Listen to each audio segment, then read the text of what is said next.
Bonjour, alors aujourd'hui je vous parle d'un produit assez extraordinaire. Forcément, la lentille verte de France, la lentille verte du Puy, une légumineuse qui fait l'objet d'un AOP depuis peu de temps, depuis 2009, AOC depuis 1996. Alors pour vous dire vraiment de la qualité d'un territoire, une culture sans engrais, forcément avec un cahier des charges qui convient très bien pour vous, parce qu'on doit respecter cette loi Egalim, elle est labellisée. Mais ce qui m'intéresse avant tout, ça veut dire qu'elle est délicieuse et on adore la préparer dans tous les milieux de la collectivité. Les enfants l'adorent, en chaud, froid, dans les EHPAD, dans les hôpitaux. Et elle est très facilement prête à cuisiner. Moi, je vais vous montrer aujourd'hui cette lentille sous toutes ses formes.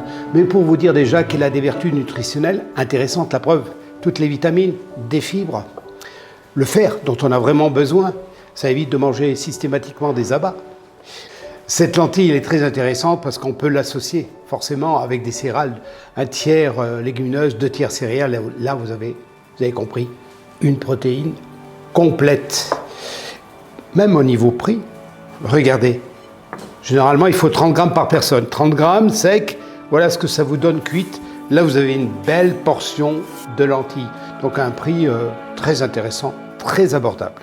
Alors aujourd'hui, je vais vous montrer comment la cuire. Première étape, on va laver les lentilles. Vous les faites juste tremper un petit peu avec d'eau froide. Ceci dit, la lentille est très bien triée, il n'y a plus de cailloux, donc pas de problème pour ça. Donc, vous les goûtez.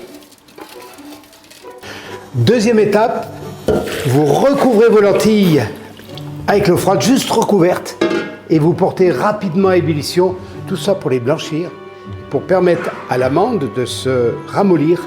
On aura une cuisson beaucoup plus régulière. On fait la même chose pour les pois cassés.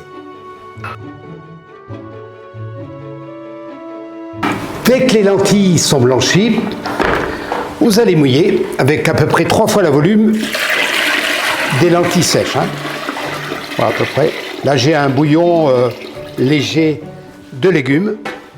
On porte à ébullition. Vous rajoutez une demi-cuillère à potage de bicarbonate de soude.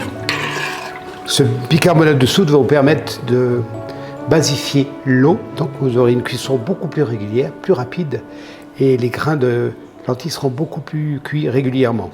J'ai rajouté 1 ou 2 oignons piqués avec 2-3 clous de girofle, un bouquet garni, et c'est parti pour la cuisson qui va durer après ébullition tout doucement, environ 15 à 20 minutes.